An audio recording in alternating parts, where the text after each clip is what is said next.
Sábado ou domingo? No vídeo de hoje, um texto escrito pelo pastor José Pio da Paz e publicado no jornal Mensageiro da Paz em junho de 1983. Seja bem-vindo ao Diário Pentecostal Historiando, análise histórica e crítica sobre o movimento pentecostal brasileiro. Se inscreva no canal e siga nossas redes sociais. O povo que não conhece a sua história está condenado a repeti-la. Se eu não estivesse limitado a escrever apenas um opúsculo, poderia analisar detidamente, à luz da Bíblia, todos os erros que os adventistas apresentam como dogmas, a saber, barbas longas em alguns grupos, lava-pés, destruição dos espíritos, a expiação de pecados coadjuvada por Satanás e tantas outras ideias que constituem verdadeiros disparates. Resumirei este capítulo analisando apenas mais 4 dos muitos desacertos dos adventistas, remetendo o leitor interessado a livros mais completos sobre o assunto, como O Sabatismo à Luz da Palavra de Deus, por Ricardo Petrovisky, e outros que apresentam provas que não podem ser refutadas. 1. Ensinam os adventistas que o sábado judaico teve sua guarda mudada para o domingo por decreto do imperador Constantino em 7 de março de 321 d.C. Talvez alguém pergunte, por que o Senhor julga ser um erro adventista esse ensino? É porque, de fato, esse ensino não tem fundamento. É uma infantilidade como muitas outras por eles defendidas e impingidas àqueles que desconhecem a história do cristianismo. A preferência pela observância do domingo pela igreja cristã foi coisa natural e lógica, pois foi feita por causa da mudança da lei para a graça, que substituiu Moisés por Cristo e o Antigo pelo Novo Testamento.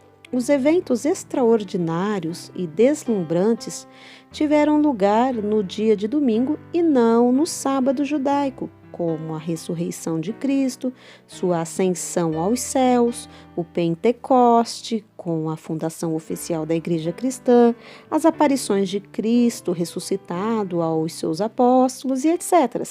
Tudo isso já importava numa mudança radical realizada pelo próprio Deus.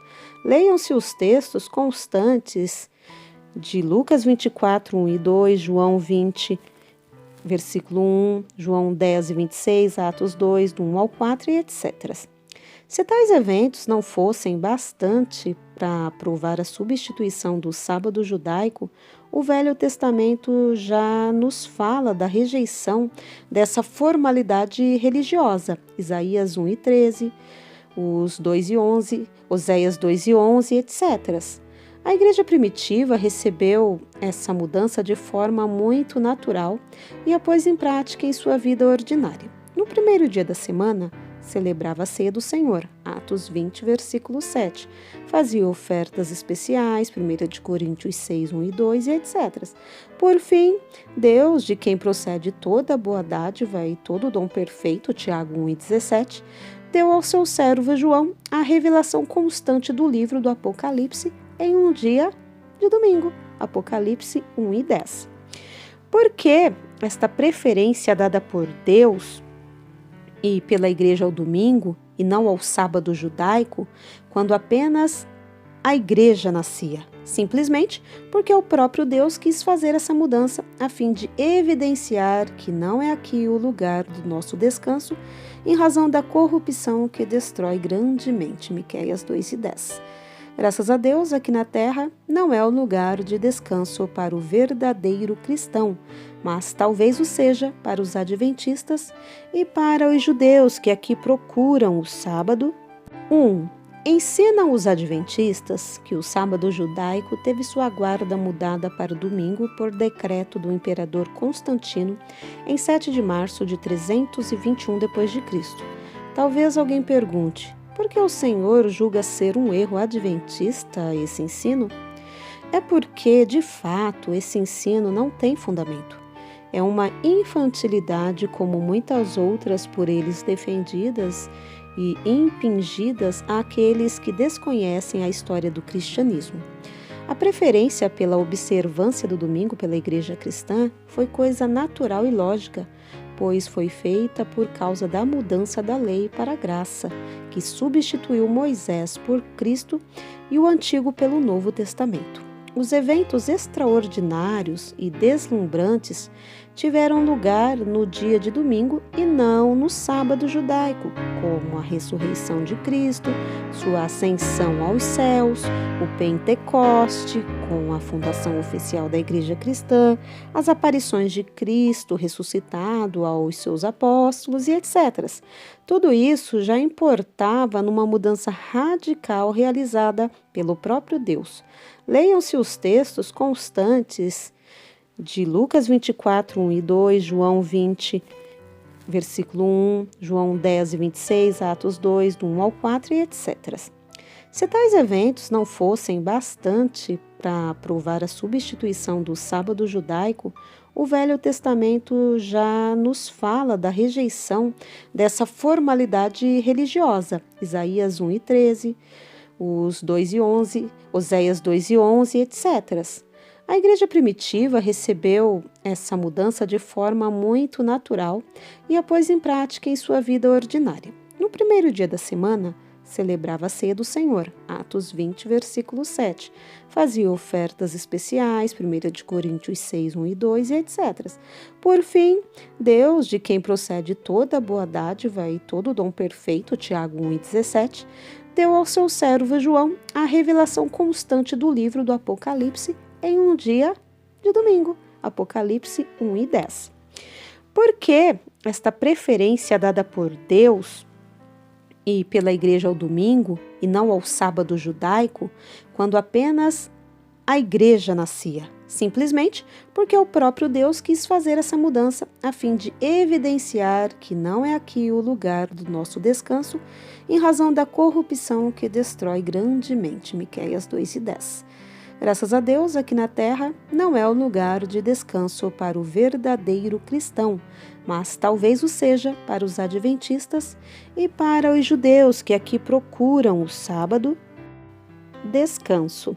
O verdadeiro cristão trabalha continuamente como Deus o faz. Conforme disse Jesus, convém que eu faça as obras daquele que me enviou enquanto é dia. A noite vem, quando ninguém mais poderá trabalhar. João 9 e 4. Para o verdadeiro cristão, a vida presente é cheia de aflições, motivo porque ele aguarda o dia feliz, quando Cristo virá buscá-lo, a fim de habitar naquele lugar, onde haverá eterno descanso. Pergunto: qual foi o evento de envergadura espiritual dos acima citados ocorrido na igreja primitiva em dia de sábado? Gostaria que um adventista de qualquer confissão me desse ao menos uma citação do Novo Testamento a esse respeito. Mas este meu repto ficará no ar, porque ninguém há que me possa contestar. Numa história da igreja cristã, colhi alguns dados que demonstram claramente que a igreja primitiva, desde o início, aceitou a mudança feita naturalmente da observância do sábado judaico para o domingo cristão. A epístola de Barnabé, escrita no ano de 100 d.C., comentando o Êxodo 28 e Deuteronômio 5 e 12, diz: Vossos presentes sábados não me agradam, mas sim aquele que determinei fazer quando, dando descanso a todas as coisas, eu fizer um princípio de outro mundo. Por isso também observamos o 8º dia com alegria, o dia em que Jesus Cristo ressurgiu dentre os mortos e depois de se ter manifestado, ascendeu aos céus.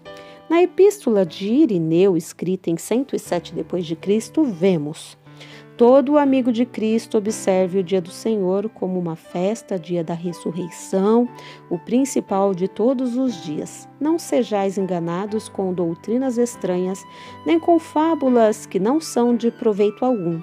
Pois se ainda vivêssemos conforme a lei judaica, reconhecemos que não haveríamos recebido a graça.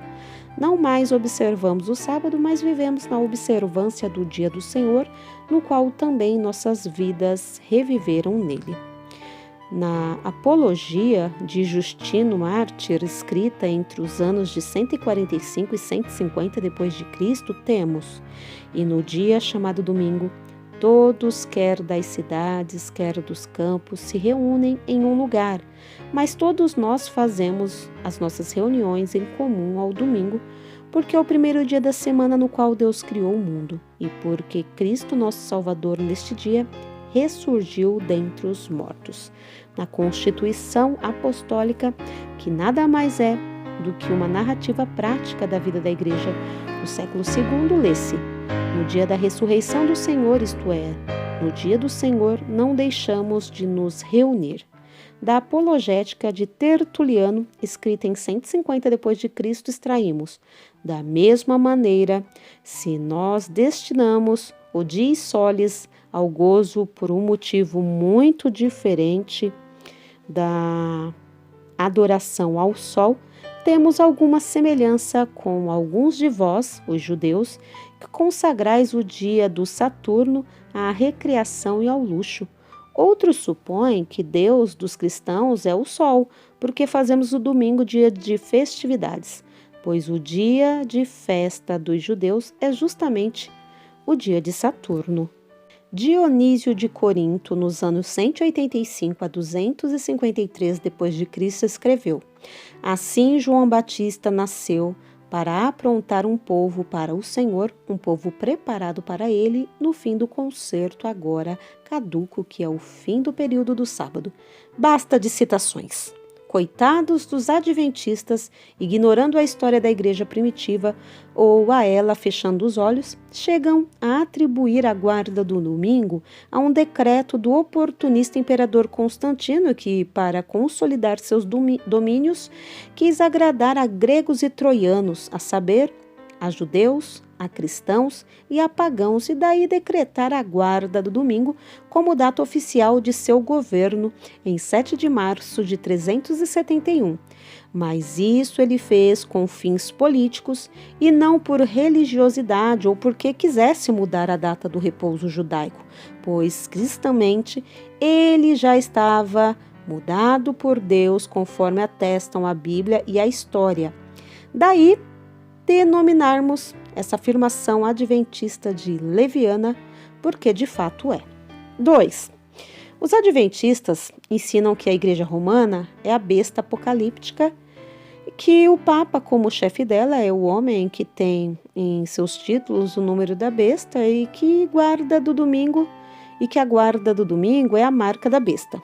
De todas as afirmações deles, esta é uma das mais erradas, pois a besta terá seu governo limitado ao período de 7 anos, a última semana de Daniel. A última semana de Daniel, que é a grande tribulação. Dessa tribulação escapará a igreja fiel, conforme Apocalipse 3:10, pelo arrebatamento, e isso ainda não ocorreu. E não aconteceu também porque as falsas profecias do senhor Guilherme Miller não se cumpriram nem se cumprirão. Também não poderá ser implantado o governo da besta sobre a terra enquanto a igreja fiel aqui estiver, porque nela está o Espírito Santo que impede a manifestação visível do anticristo. Romanos 8, do 9 ao 11, 26, 2 Tessalonicenses 2, do 1 ao 8, e como prova de que o Espírito de Deus ainda está com a igreja militante e operando por intermédio dela, é que ele continua efetuando a obra de que foi incumbido por Jesus Cristo, João 16, do 7 ao 15. Esse futuro governo mundial despótico e tirânico será exercido em 2 períodos seguidos de 3 anos e meio cada um. O primeiro será político-religioso, quando o anticristo fará aliança com todos os governos e com todos os sistemas religiosos que existirem, Daniel 9 e 27. Nessa aliança entrarão os legítimos guardadores do sábado, os judeus e talvez os adventistas. No segundo período de igual duração, o anticristo se levantará contra tudo o que se chama Deus ou for objeto de adoração. Mas nessa época, a igreja fiel, a exemplo de Enoque, que foi trasladado da terra para os céus para não ver a morte, E antes do dilúvio vir sobre o mundo dos ímpios, sim, a igreja estará triunfalmente com Cristo nas verdadeiras bodas do Cordeiro. Apocalipse 19, do 6 ao 9. Felizmente, não se trata de falsas bodas a que se referem os adventistas do século XIX, graças a Deus. 3. Os adventistas ensinam que o número da besta, por ser o número de um homem, é o número do Papa e se arvoram a provar isso mediante o artificioso método de contarem as letras dos vários títulos que o Papa usa em latim, conforme os valores numéricos de tais letras nessa língua. Mas eles se esquecem de que o original do Novo Testamento não foi escrito em latim, e sim em grego koiné. E se um tal artifício interpretativo merecesse fé, as letras deveriam ser contadas conforme seus valores em grego e não em latim.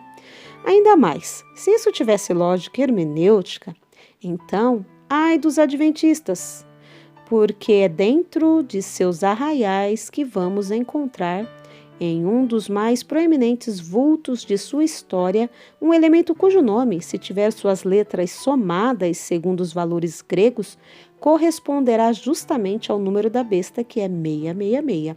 E quem é esse vulto adventista fatídico? É precisamente a senhora White. Será possível? Vejamos. Helena Armon White, 5, 30, 5, 50, 1, 100, 40, 70, 50, 10, 305. É igual a 666. Vê-se aqui que o feitiço recai sobre o feiticeiro. Mas, dizem os adventistas, o Apocalipse prevê número de um homem, não de uma mulher. De fato, para efeito de evasiva, pode até proceder tal afirmativa, porém, fugindo-se da evasiva para a realidade, descobre-se que a Bíblia, quando emprega o substantivo homem em sentido fundamental, como estudado, não o faz levando em consideração o sexo, e sim o gênero humano. Neste caso, fica lógica e biblicamente entendido que inclui igualmente a mulher. 4. Por fim, analisemos mais uma ilogicidade adventista. Eles ensinam que a guarda do domingo é o selo da besta. De Apocalipse 13:16, depreende-se que o sinal da besta será gravado na mão ou na testa do infeliz que lhe prestar adoração.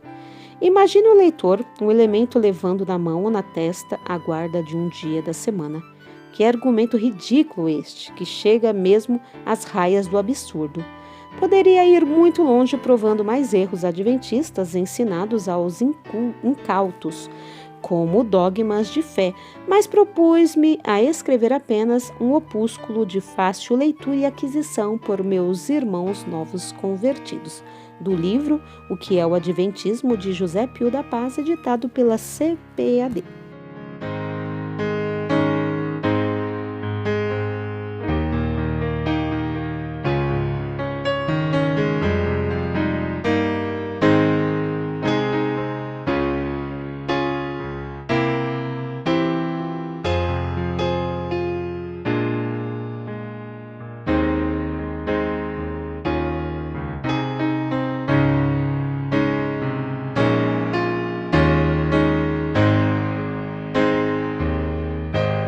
Porque nada podemos contra a verdade, senão pela verdade. Segunda carta aos Coríntios 13:8. Se você gostou do conteúdo deste vídeo, se inscreva no canal, deixe o seu joinha, compartilhe e ative o sininho para receber do YouTube as notificações dos novos vídeos.